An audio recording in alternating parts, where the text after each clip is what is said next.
6,000 executives struggle to find AI productivity boom. A survey of almost 6,000 corporate executives across US, UK, Germany, and Australia found that more than 80% detect no discernible impact from AI on either employment or productivity. I'm going to keep this very short. In case you're having a panic attack, which is perfectly normal these days, I'm here to tell you that you're fine. It's going to be okay, but you need to buckle up.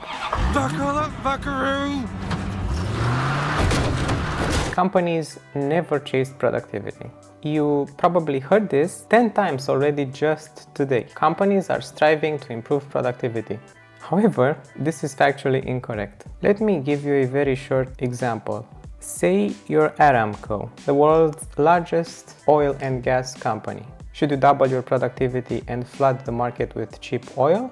Or should you very tightly control output so that manufactured scarcity keeps you extremely profitable? This goes for every single company on earth. You want to be just productive enough that you have something to sell, but not so productive that the value of what you're selling goes to zero. Look at software, for example.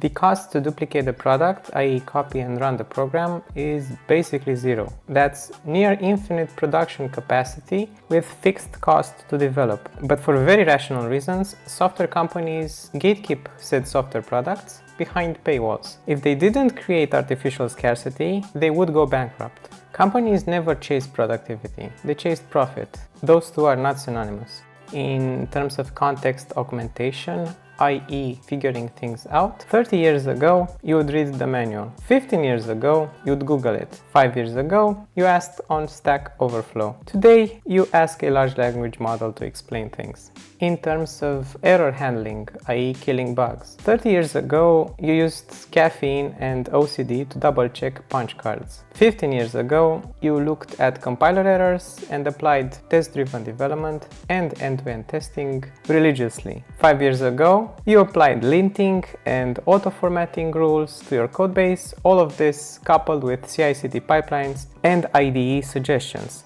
Today, you ask a large language model to look at the bug. In terms of project management, i.e. planning things out, 30 years ago you used waterfall, then extreme programming. Then you went through a kindergarten phase with Agile Scrum. Today you write stuff in Markdown so that LLMs can help you plan things out. I hear this very often. It's just another abstraction layer. No, it's not. Every single other step up from machine language to low-level code to high-level code was both deterministic and transparent. It was predictable. You could see why the machine did what it did, and you could easily revert it and move up and down the abstraction layer. LLMs are intrinsically stochastic black boxes. They are non-deterministic. Random. So it's not just the next level, it's an entirely new game, and the LLM singularity freaks people out. What if this thing replaces me? I'm here to tell you not to worry. For very technical reasons, LLMs use interpolation, not extrapolation, so they can't think. A human in the middle is always fundamentally required. Plus, we will always need someone to blame when things go bad. Short term, expect job deflation. The hype is just too big. Then Parkinson's law takes effect and work fills all the allotted time. Suddenly, they're hiring again, and we're all back to work. More productive than ever and busier than ever.